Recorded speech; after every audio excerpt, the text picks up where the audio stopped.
Primera de Corintios capítulo 3, versículo 5 hasta el final. Sígame, por favor. Dice que pues es Pablo y que es Apolos, servidores por medio de los cuales habéis creído. Y eso según lo que cada uno concedió al Señor. Yo planté, Apolo regó, pero el crecimiento lo ha dado Dios. Así que ni el que planta es algo, ni el que riega, sino Dios que da el crecimiento. Y el que planta y el que riega son una misma cosa, aunque cada uno recibirá su recompensa conforme a su labor. Porque nosotros somos colaboradores de Dios y vosotros sois labranza de Dios, edificio de Dios. Conforme a la gracia de Dios que me ha sido dada, yo como perito arquitecto puse el fundamento y otro edifica encima. Pero cada uno mire cómo sobreedifica. Porque nadie puede poner otro fundamento que el que está puesto, el cual es Jesucristo. Y sobre este fundamento, si sobre este fundamento alguno edificare oro, plata, piedras preciosas, madera, heno, hojarasca, la obra de cada uno será manifiesta, porque el día la declarará, pues por el fuego será revelada, y la obra de cada uno, cual sea, el fuego la probará. Si permaneciere la obra de alguno que sobreedificó, recibirá recompensa. Si la obra de alguno se quemare, él sufrirá pérdida. Si bien él mismo será salvo, aunque así como por fuego. ¿No sabéis que sois templo de Dios y que el Espíritu de Dios mora en vosotros? Si alguno destruyera el templo de Dios, Dios le destruirá a él. Porque el templo de Dios, el cual sois vosotros, santo es. Nadie se engañe a sí mismo. Si alguno entre vosotros se cree sabio en este siglo, hágase ignorante para que llegue a ser sabio. Porque la sabiduría de este mundo es insensatez para con Dios. Pues escrito está, Él prende a los sabios en la astucia de ellos. Y otra vez, el Señor conoce los pensamientos de los sabios que son vanos. Así que ninguno se gloríe en los hombres, porque todo es vuestro, sea Pablo, sea Apolo, sea Cefas, sea el mundo, sea la vida, sea la muerte, sea lo presente, sea lo porvenir, todo es vuestro, y vosotros de Cristo, y Cristo de Dios. Oremos. Señor, gracias te damos esta mañana por la palabra que hemos leído. Gracias que nos has hablado a través de ella para ayudarnos a vivir como iglesia tuya, y queremos que en esta mañana tú nos sigas ayudando a entender cómo es que debemos vivir en medio de este mundo en el cual estamos. Pedimos que tu Espíritu Santo nos acomode lo espiritual en nuestra vida, que veas dónde estamos en este momento en cuanto a la relación contigo, y que podamos ser obedientes a lo que tú nos traigas a nuestro corazón, a llevar a cabo, a cambiar o a hacer mejor. Pedimos que obres en esta mañana en cada una de nuestras vidas, que remuevas las distracciones, remuevas la crítica, remuevas, Señor, todo lo que quizás queremos traer como defensa a lo que tú quieres enseñarnos, y podamos abrir nuestros corazones a la verdad tuya hoy día. Gracias una vez más por lo que harás a través de la palabra tuya, en el nombre de Cristo. Amén. Pueden sentarse. Esta mañana el tema es el remedio de las divisiones en la iglesia. En octubre 11 de 1993 fue el día de debate formal en la iglesia en donde conocí a Cristo. Ese fue el día en que nuestra iglesia, en la cual habíamos estado por muchos años, se dividió en dos. ¿Por qué sucedió eso? Bueno, fue debido a que habían dos pastores que no estaban viviendo según la Escritura, según Primera de Timoteo y Tito 1. Y fue triste porque en ese debate presentamos lo que debería de ellos hacer en vista de la Escritura. Le dijimos a la iglesia, esto es lo que observamos, que está mal delante de Dios. Queremos que ustedes, siendo una iglesia congregacional, que tendría que aprobar toda la iglesia, dijimos, queremos que ustedes realmente despidan a esos dos pastores por estas razones. Triste fue que la iglesia prefirió no seguir la Escritura. Prefirieron a estos líderes y la iglesia se dividió. Y no mucho después, eventualmente también esa iglesia se volvió a dividir en base de los que habían quedado que se dieron cuenta de la verdad también de Dios. Tanto que hoy día la iglesia realmente que existe es totalmente diferente. Bueno, y una de las iglesias, grupo que se fue a otra iglesia, también plantaron, entre comillas, una iglesia, y esa iglesia también se deshizo.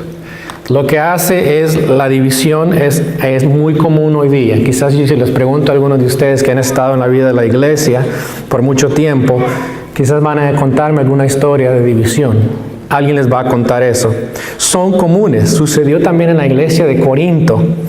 Pero la diferencia en la iglesia de Corinto es que comenzaban a dividirse, pero no llegaron a separarse. Las personas estaban favoreciendo a un líder, a otro líder. Habían creado sus partidos. Tenían el partido de Pablo. Nosotros seguimos a Pablo. Tenían el partido de Apolos. Y los más espirituales decían, no, yo no sirvo a ninguno de esos, pero yo sigo a Cristo. Y Pablo les habla en este texto acerca de estas divisiones, de cómo poder restaurar lo que estaban perdiendo. Pablo, como el fundador de esa iglesia, tiene que corregirles acerca de esto. Un predicador del siglo pasado dijo, el gran doctor del alma, Pablo, les da no solo el diagnóstico, sino también el remedio. Pablo les dice, esto es lo que está pasando, pero así deben de corregirlo. Y en esta sección vamos a ver cómo él corrige las divisiones que habían causado este favoritismo de líderes. Esta iglesia estaba mirando, recuerden el contexto, estaban mirando a la iglesia como el mundo miraba a sus líderes. Eran los sofistas, los oradores profesionales de ese entonces, y para ellos nosotros queremos que ellos sean así. Empezaron a dividir la iglesia de esa manera, mirando la elocuencia humana, favoreciendo a aquellos que tenían esas cualidades, y empezaron a dividir la iglesia.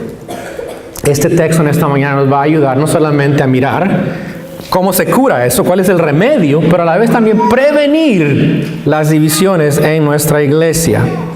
Además nos va a ayudar a nosotros en esta mañana a ver cuál es nuestro rol como miembro de la iglesia.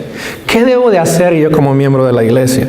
Todos tenemos un rol que cumplir en la iglesia. Si tú eres creyente, tienes un rol en la iglesia para llevar a cabo la obra de Dios, de llevar el evangelio a otras personas y de ayudar también a otros a crecer en Cristo, y obviamente apoyando un liderato que sigue a Cristo. Pablo les da 4 principios de cómo evitar las divisiones o cómo remediar este asunto de las divisiones. Y son muy importantes que esta mañana nosotros pongamos mucha atención para entender esto. En primer lugar, Pablo les dice que deben de reconocer la verdadera posición de los líderes. Versículos 5 al 9, él les recuerda cuál es la posición que estos líderes tienen realmente. Primero, Pablo les dice que son servidores de Cristo. Dice Pablo, ¿qué pues es Pablo y qué es Apolos? La idea es, ustedes no se dan cuenta, Pablo, Apolos, no somos tan importantes. Somos, dice, servidores. Esa palabra es muy común en la Biblia, es la palabra diáconos. ¿Qué es un diácono? Es un servidor. Si ustedes van a un restaurante, tienen un servidor, ¿cierto? ¿Qué hace el servidor?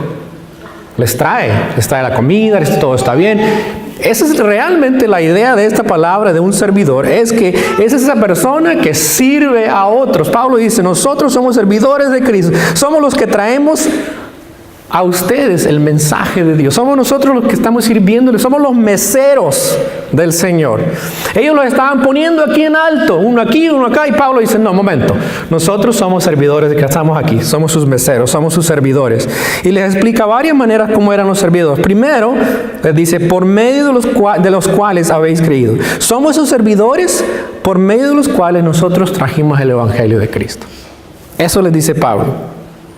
Pablo les dice, no somos esos superhombres, somos los medios por el cual Dios trajo el mensaje a ustedes, el evangelio. Segundo, les dice que fueron escogidos por Dios para cumplir esa función, de llevar el evangelio o de ayudarles a crecer. Dice en el versículo 5, y eso según lo que a cada uno concedió el Señor. Estos hombres fueron soberanamente escogidos por Dios para llevar a cabo esa función en esta iglesia, Pablo y Apolos. Y Dios fue el que decidió usarles. No fue Pablo, no fue Apolos, fue decisión del Señor. Dios les concedió esa oportunidad. Y aunque no todos tenemos el rol de pastor, de líder en la iglesia, todos nosotros aquí, los que somos creyentes, somos llamados a servir también. Y creemos y Dios nos ha llamado más bien a llevar el evangelio a los que no le conocen. Dios nos ha dado una función en la iglesia a todos, pero esa función nos la da Dios. Como dice Pablo, según cada uno Dios le concedió. Y eso es lo que Pablo dice a los corintios. Nosotros fuimos escogidos por Dios. Pablo dice, somos servidores, recuerden eso. En segundo lugar, versículos 6 a 8, Pablo dice, muy interesante, no solamente somos servidores o meseros, somos campesinos. Pablo no asume el rol de estar aquí, dice, somos campesinos, dice, yo planté, Apolo regó. La idea es de un campesino. ¿Qué hace un campesino? Siembra. Tiene su función. Y como campesinos del Evangelio, dice Pablo, yo fui la persona que Dios usó para plantar la semilla del Evangelio, la cual produjo personas que creyeron en Cristo. Pero Apolos, ¿cuál era su función? Era regar. La función de él era de regar, era de ayudarles, de enseñarles la palabra de Dios. Esa es su función. Pero note lo que dice Pablo enseguida, en el versículo 6. Pero el crecimiento lo da Dios. Y es muy interesante porque las primeras dos palabras donde dice que ellos plantaron, regó, el verbo es enfático, que quiere decir lo hicieron y cumplieron su función. Pero en este versículo, el crecimiento lo da, es progresivo, lo sigue dando Dios. Es lo que está diciendo. Apolos fue el que regó enseñándoles. Pablo lo plantó en la iglesia, pero es Dios el que sigue dando el crecimiento en la iglesia. No son los obreros que dan el crecimiento, es Dios que da el crecimiento. No son las personas, ni las habilidades, ni los dones, ni los talentos, ni qué tan bueno eres para hablar que produce el crecimiento. ¿Quién produce el crecimiento? Dios. Lo produce en la vida de cada persona. Dios da el crecimiento, pero Dios usa a estas personas. Y Pablo dice, nosotros fuimos esos campesinos que sembraron el Evangelio, pero Dios sigue dándoles el crecimiento. Versículos 7 y 8 dice también, dice que ni el que planta es algo, es lo que dice, ni el que riega, sino Dios que da el crecimiento. Así que ni el que planta es algo, ni el que riega, sino Dios que da el crecimiento, y el que planta y el que riega son una misma cosa. Pablo está diciendo, en estos roles, ninguno es superior. No hay superior. El único superior es, ¿quién? Dios que da el crecimiento. Dice, nosotros no somos nada. Hemos sido llamados a cumplir esa tarea. Fuimos útiles, somos útiles para Dios, pero no somos nada realmente. Dice también, nosotros llevamos a cabo el mismo plan y propósito de Dios. Somos uno en eso. Pero el que da el crecimiento es el dueño. ¿Quién es el dueño de ese campo? Es Dios. Dios da ese crecimiento. Dios es el que produce en las personas el cambio que Él quiere ver en la vida de ellos. Es importante recordar, aún para mí. Y muchas veces cuando no veo el crecimiento y quiero que la gente crezca, oye, pero ¿qué te pasa? ¿Por qué no creces? Quiero moverte. Tengo que hacerme recordar la verdad de Dios, que es que ¿quién da el crecimiento? Dios. Dios está orando en tu vida. Mi deber es cumplir el rol que Dios me ha dado, la función que Él me ha dado. Pero es Dios quien va a seguir obrando en ti, producir ese cambio. Eso es importante recordar. Pablo les dice a ellos, nosotros no somos nada, nosotros no somos lo importante es Dios que da ese crecimiento. Ustedes han visto cuando sembramos una planta, ¿cierto? ¿Qué hace? Usted pone esa semilla, crece, o se abre más bien, pero le puedes dar todo, pero ¿qué hace crecer a la semilla? Muchas cosas, pero estoy pensando en el sol, ¿cierto? Cuando el sol empieza a darle a esta plantita, ¿qué empieza? Crece. Es más, pero vamos a ser más espirituales. ¿Quién realmente hace crecer esa planta? Dios. La Biblia dice que Él hace crecer todo. La hierba del campo. Él da vida a los animales. Dice, algunos mueren y vuelven otra vez, el Espíritu dice al cielo. Pero Dios es el que da la vida. ¿Qué nos hace creer que Dios no está envuelto en la vida de las personas y está produciendo el crecimiento espiritual? Eso es lo que dice Pablo. Dios da el crecimiento, así como Él es soberano sobre toda la creación. Dios es soberano sobre la vida de cada persona y Él va a dar ese crecimiento. Así es que Pablo dice, yo no soy nada. Apolos, yo no soy nada. Yo realmente no soy nada. Soy el servidor de Dios. Nadie es más importante. Entonces entendamos esto en esta mañana, que en nuestra iglesia nadie es más importante. Tenemos roles que cumplir, pero no somos más importantes. Nadie está aquí, otro está acá, otro está aquí. No, todos somos importantes para cumplir la función que Dios nos ha dado. Pero el que realmente va a producir el crecimiento es ¿quién? Es Dios. Vea el versículo 8. Pablo dice, sí, ninguno es superior, pero dice aún algo más. Aunque cada uno recibirá su recompensa conforme a su labor.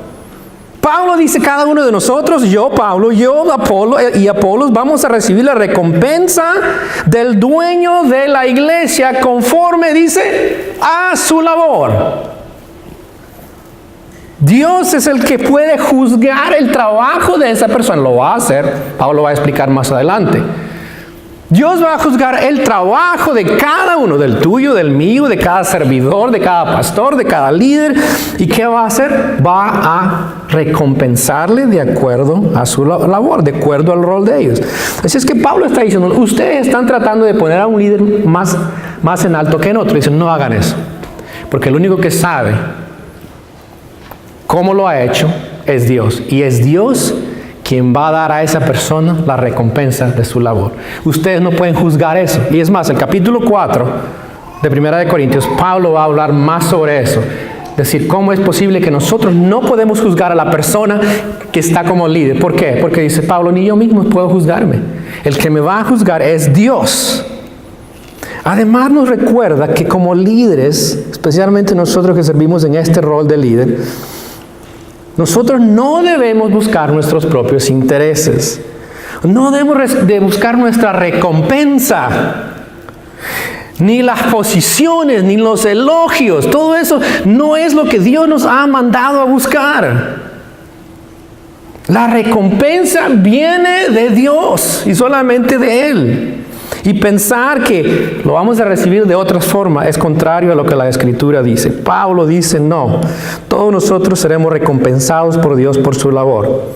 Una vez más, Pablo está diciendo, recuerden la posición verdadera de estos hombres. Son servidores de Cristo, son los meseros, son los campesinos. Pero en tercer lugar, vea el versículo 9. Dice, porque nosotros somos colaboradores de Dios. Y vosotros sois labranza de Dios, edificio de Dios. La idea aquí es, de ser colaboradores de Dios, no es que colaboran con Dios, la idea es, son de Dios. Le pertenecemos a Dios. Los colaboradores le pertenecen a Dios, pero no solamente los que están colaborando y sirviendo, todas las personas le pertenecen a Dios. Pablo dice, y vosotros sois labranza. Ustedes son el campo de Dios, le pertenecen a Dios. Ustedes son el edificio de Dios. Ya Pablo está cambiando de lo que es un campo, ahora lo va a estar hablando de un edificio. Y vaya pensando en esto, porque a medida que vamos mirando este texto, Pablo va a ampliar este concepto del templo de Dios, edificio de Dios. Pablo dice, somos colaboradores, servidores de Dios, le pertenecemos a Él. La idea es que le pertenecemos, somos de Él. La iglesia es de Él. Debemos recordar esto. Los líderes no son estas personas que son dueños de algo de la iglesia. Dios es dueño de ellos. Dios es dueño de la iglesia. Todos nosotros le pertenecemos a Él. Pablo dice, recuerden esto. Recuerden la verdadera posición de estos líderes. En segundo lugar, Pablo dice, para evitar las divisiones y todo eso y corregir esto, recuerden quién es el fundamento de la iglesia. Versículos 10 al 15. Vea el versículo 10, Pablo dice, yo fui y puse el fundamento. ¿Cuál es el fundamento? Versículo 11, porque nadie puede poner otro fundamento que el que está puesto. ¿El cuál es? Jesucristo. Pablo dice, recuerden quién es el fundamento. El fundamento es Cristo. Está hablando del evangelio de Cristo. El hecho de que Cristo murió, resucitó, ese es el evangelio, ese es el fundamento de la iglesia. Y nosotros somos el edificio de Dios. Pablo dice que nadie puede poner otro fundamento en la iglesia. Recuerden, segundo, vea versículos 10 en adelante. No solamente dice el fundamento es Cristo, pero dice tengan cuidado, porque los ayudantes ponen y edifican en este fundamento. Versículo 10 dice, conforme a la gracia de Dios que me ha sido dada, yo, dice, Como perito arquitecto puse el fundamento. Pero Pablo dice, yo fui el fundador de esta iglesia. Correcto. Conforme a la gracia de Dios. Por la gracia de Dios que recibió este llamado. No es porque él hizo algo grande con sus propios esfuerzos, porque la gracia de Dios le permitió hacerlo, llevarlo a cabo. Él fue y les compartió el evangelio. Puso ese fundamento. Pero dice también que lo hizo, dice, como perito arquitecto. Es muy interesante esa palabra. Perito es un experto, un sabio. Pero Pablo fue no con la sabiduría humana, fue con la sabiduría de Dios. Yo fui ese arquitecto sabio que les llevó el evangelio a ustedes y puso el fundamento, Cristo, en esta iglesia. Les compartí el evangelio. Eso es lo que dice Pablo. Pero el versículo 10 dice que otro edifica encima. Está hablando otra vez de Apolos. Vino y ¿qué hizo? Edificó sobre el fundamento que Pablo había establecido. Fue Apolos quien fue y ayudó a seguir creciendo a la iglesia. Y vea que sigue diciendo, pero cada uno mire cómo sobreedifica. Después vienen otras personas también y pueden empezar a edificar sobre la iglesia. ¿Quiénes son esas personas? Los demás. Las personas que son miembros de esa iglesia. Entonces quiere decir que nosotros también, cada uno de nosotros tiene una función de edificar sobre el fundamento de la iglesia, de ayudarnos unos a otros a crecer en la iglesia. Tenemos un rol que nosotros como miembros de la iglesia tenemos que ir poniendo sobre la iglesia. Y Pablo dice, pero cada uno mire, tenga cuidado de cómo edifica ahí. Lo va a ampliar ahora en el versículos 13 al 15. Vea lo que dice. Cuidado, dice Pablo, con lo que usted pone sobre ese fundamento. Versículo 12 dice, porque nadie puede poner otro fundamento. Le dice, cuidado, no vayan ustedes a intentar de poner otro fundamento en la iglesia. Si ponemos otro fundamento en la iglesia, que no es Cristo, la iglesia deja de ser la iglesia de Cristo. Es una institución, pero no va a ser la iglesia de Cristo. Y ustedes saben que hay muchas iglesias donde el fundamento no es Cristo. Y son instituciones, pero no es la iglesia de Cristo. Pablo es muy enfático. Cuidado, no pongan otro fundamento sobre la iglesia. Su fundamento es Cristo, es la base de la iglesia, el evangelio de Cristo. Y versículo 13 dice también, cuidado con los materiales que pone usted en ese fundamento. Dice, y si sobre este fundamento alguno edificare, dice, oro, plata, piedras preciosas, madero, hena, hojarasca. ¿Qué está diciendo Pablo? Pablo está pensando, recuerde, ya ha dicho que la iglesia es el templo de Dios. Pablo en mente, ¿qué templo tiene en mente del Antiguo Testamento? ¿Recuerdan eso? El templo de Salomón. ¿Cómo se construyó ese templo? Con oros, piedras preciosas. Usaron madera, pero la mejor madera. Pero no usaron heno o hojarasca, obviamente. El templo fue construido con los mejores materiales, ¿cierto? Pero Pablo dice, aquí está diciendo, que construyamos sobre la iglesia. Ya no es el templo, sino la iglesia. Está diciendo que ahora la iglesia se construye con los mejores materiales, con el oro, con las piedras preciosas. ¿Qué está diciendo? Recuerde que es el tema de Pablo, es que la sabiduría de este mundo no es la sabiduría de Dios. Construir ese fundamento quiere decir que no la vamos a construir basado en la sabiduría de este mundo, no la vamos a construir basado en la cultura de este mundo, no la vamos a construir basado en la moralidad de este mundo. Ese no es lo que debemos poner sobre el fundamento. Todo eso, dice Pablo, y ellos lo habían hecho, llevó a unos desastrosos resultados en la iglesia de Corinto. Tenemos que tener cuidado con esos materiales. ¿Cuáles son los materiales? Deben de ser de acuerdo a ¿qué? Al fundamento. Tienen que ir de acuerdo a lo que Cristo nos enseña, lo que Cristo nos ha mostrado en su palabra, porque Él es el fundamento. Debe de concordar con Cristo. Si no concuerda con la verdad de Cristo, no estamos poniendo el fundamento correcto, no estamos poniendo los materiales correctos. Tengamos cuidado de no hacer nuestra sabiduría, nuestros talentos, nuestras opiniones, la sabiduría nuestra, la moralidad, la cultura, el fundamento de la iglesia. Es por eso muy importante cuando venimos a la iglesia, no pensemos que la iglesia es como afuera. No pensemos que la iglesia también es como otra iglesia. Tenemos que pensar que la iglesia es de acuerdo a lo que Cristo enseñó que la iglesia es. Y esos son los materiales que tenemos que poner. No nuestros talentos, nada de eso. Pablo les advierte, tengan cuidado con eso. Vea el versículo 14, va más profundo todavía. ¿Por qué le dice cuidado? Cuidado con los materiales, porque cuidado viene el juicio para los creyentes. Versículos 14 y 15 dice, la obra de cada uno se hará manifiesta. Va a llegar ese día, dice Pablo. Dice, el día la declarará, el día de Cristo.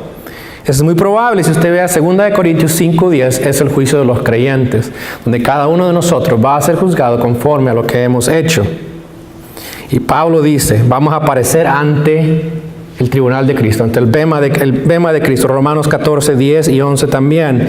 Y Pablo dice, por el fuego será revelada, dice, y la obra de cada uno, cual sea, el fuego la probará. Si permaneciere la obra de alguno que sobreedificó, recibirá recompensa. Si la obra de alguno se quemare, él sufrirá pérdida, si bien él mismo será salvo, aún así como por fuego. ¿Qué está diciendo Pablo? No está hablando de cosas literales, está hablando de una analogía. ¿Qué está diciendo? Un lenguaje figurado. Quiere decir que Dios va a juzgar nuestro servicio de Él. En otras palabras, Dios va a revelar realmente cuál fue la motivación de hacer las cosas, el servicio a Él. Él va a revelar realmente lo que hicimos bien y lo que hicimos mal. Y dice Pablo, algunos cuando estén delante del Señor y Dios les llame a cuenta para ver qué es y para recibir la recompensa, algunos no van a recibir recompensa. Porque no sirvieron como Dios mandó a servir. ¿Qué pusieron sobre ese fundamento? Pusieron lo que se quema, lo que es vano.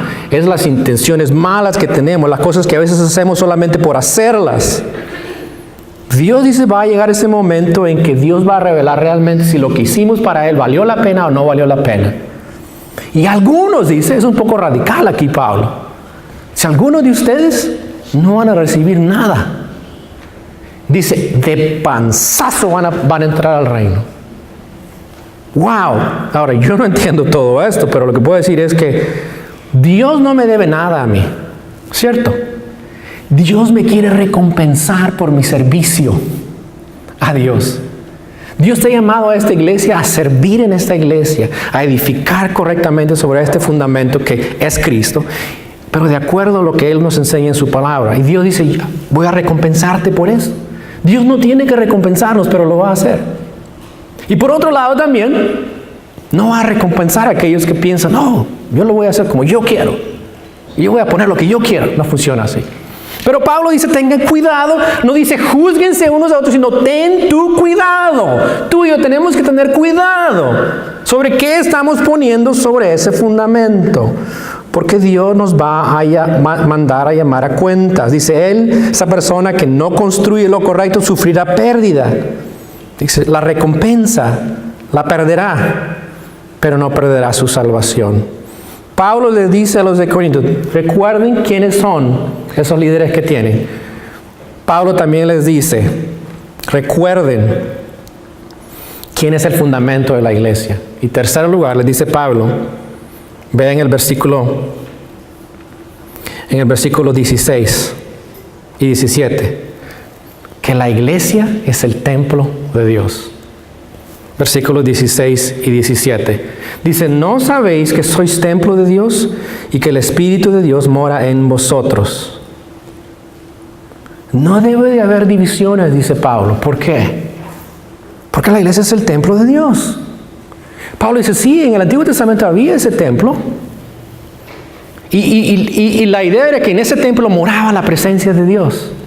Ahora, sin duda algunas personas tampoco eran judías, pero cuando Pablo habla de templo, aún la persona no judía entendía que era el templo. El templo era el lugar, si habían venido de una religión pagana, el templo era ese lugar donde Dios se manifestaba. Y Pablo dice, no es el templo de Salomón, no es el templo pagano. ¿Saben quién es el templo de Dios? ¿Quiénes? Dice ustedes. Ustedes los creyentes. Ustedes son el templo de Dios, es donde Dios mora. Y ustedes son el verdadero templo. Y dice, el Espíritu Santo habita en ustedes y habita en la iglesia. Versículo 17, Pablo dice, si alguno destruyera el templo de Dios, Dios le destruirá a él, porque el templo de Dios, el cual sois vosotros, santo es. ¿Qué le dice Pablo? Ustedes son el templo de Dios.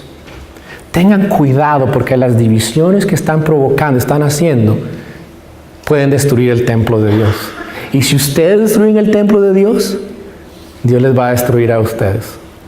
Eso no quiere decir van a perder la salvación, pero está diciendo va a haber castigo, va a haber disciplina, porque estás destruyendo el templo. Dice, wow, que hubiéramos estudiado esto en mi iglesia donde yo crecí, hubiera sido fenomenal, ¿verdad? Porque está diciendo, ten cuidado.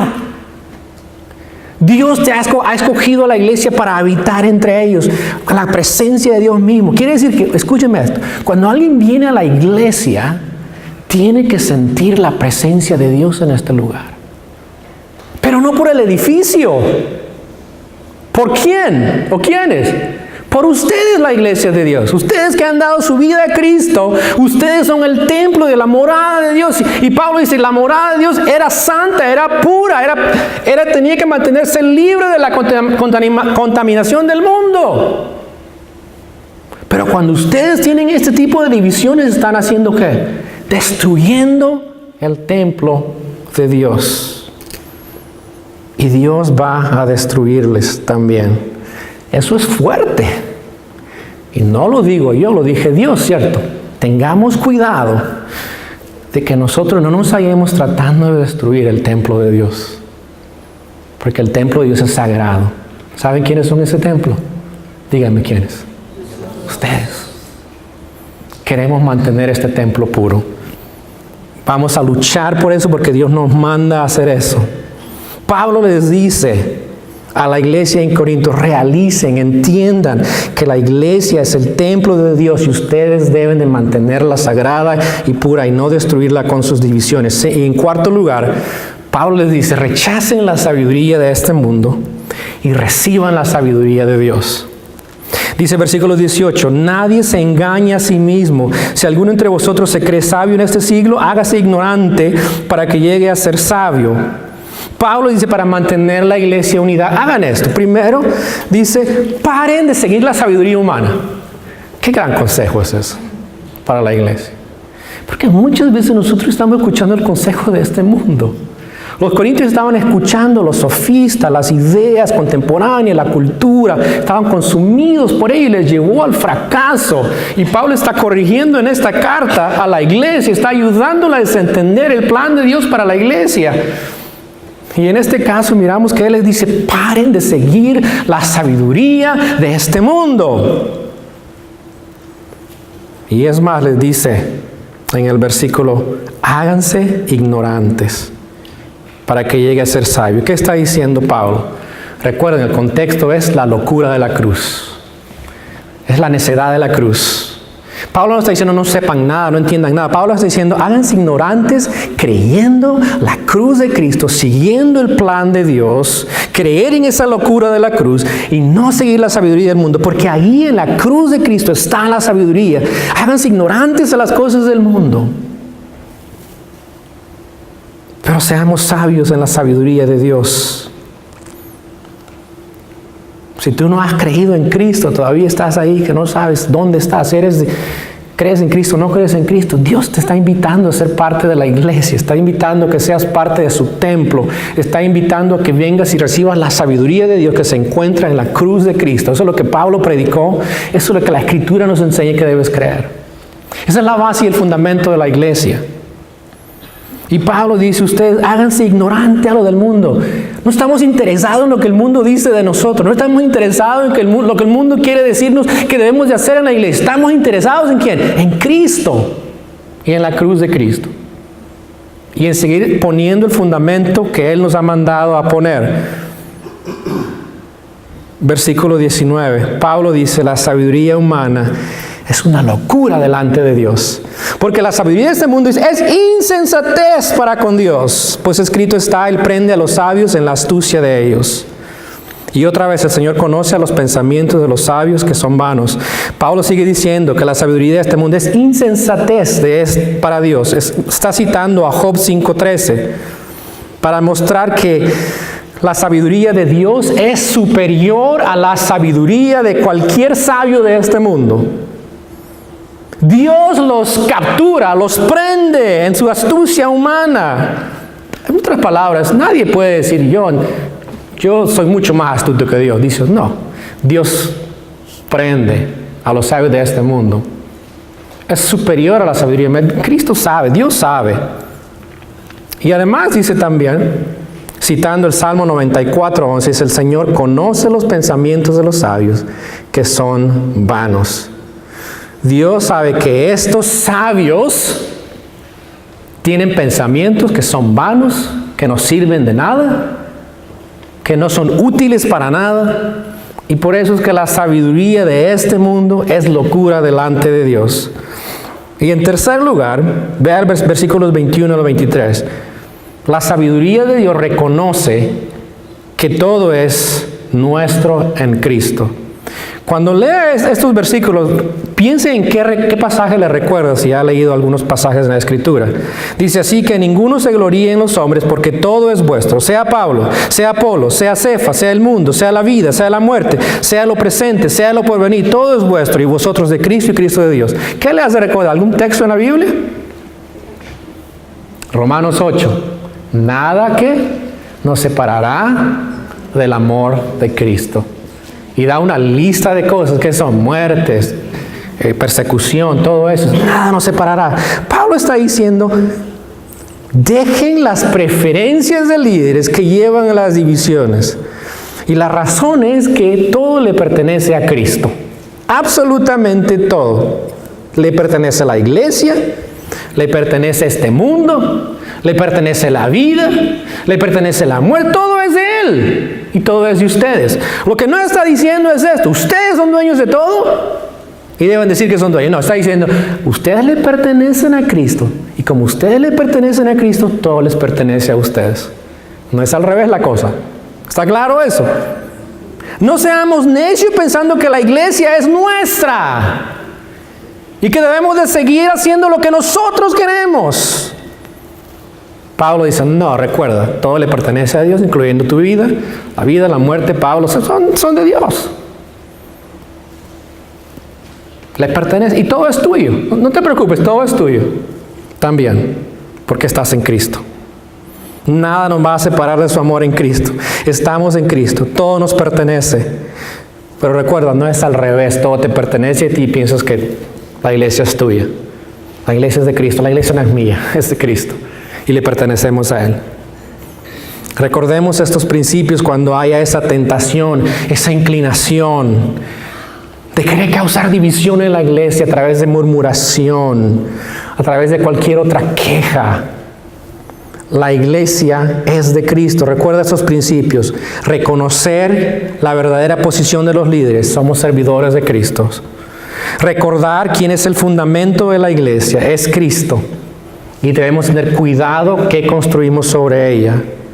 Realizar que la iglesia es el templo de Dios. Si la destruimos, Él nos destruirá. Ahora es obvio, no hemos hablado de la moralidad que debe existir en la iglesia. Lo vamos a hablar más adelante en el capítulo 5 y 6 de Primera de Corintios, y es más, van a haber algunos servicios especiales, por lo menos uno, donde vamos a hablar sobre la sexualidad. Quiero advertirles que vamos a hablar de esos temas también, porque el templo de Dios, la iglesia de Dios debe de ser pura. Número 4, hay que rechazar la sabiduría humana y recibir la sabiduría de Dios. La sabiduría de este mundo es vana, es destructiva, no la seguimos en la iglesia. La sabiduría de Dios está en el señorío de Cristo. Alguien escribió lo siguiente: el cristiano comparte en el señorío de Cristo, por el cual la creación y la iglesia se restauran en agencias cooperativas para el bienestar de la humanidad y para la gloria de Dios en Cristo, establecidas dentro de la dimensión providencial del nuevo orden en Cristo. Todo está bajo ese señorío de Cristo. Y el hecho de que tenemos una iglesia es para darle la gloria a Cristo, proclamar la gloria de Cristo a través de la iglesia. Señor, gracias te damos en esta mañana por la palabra tuya. Gracias por lo que tú nos enseñas en cuanto a cómo evitar esto de las divisiones que llegan a nuestra iglesia. Queremos pedirte en esta mañana, esta tarde, que como iglesia aquí en Grace nos ayudes a llevar a cabo estos principios que nos enseñes en tu palabra. Reconocer que cada líder, cada siervo es realmente un siervo, un mesero tuyo que cumple la función. Y cada uno de nosotros también tiene una función de edificar sobre el fundamento que ha sido fundado, que es Cristo, teniendo mucho cuidado, sabiendo de que tú nos juzgarás, Señor, no para condenarnos, pero recompensar la obra tuya. Deberíamos de motivarnos a servirte lo mejor que podemos, sabiendo que nos dará recompensa inmerecida. Y a la vez entender, Señor, que esta iglesia debe de ser pura. Esta iglesia debe de ser sagrada. En esta iglesia debe de morar la sabiduría tuya, el amor tuyo, la verdad tuya debe reinar. Todo bajo el señorío de Cristo. Pedimos que eso sea una realidad de nosotros como iglesia aquí en Grace. En el nombre de Cristo. Amén.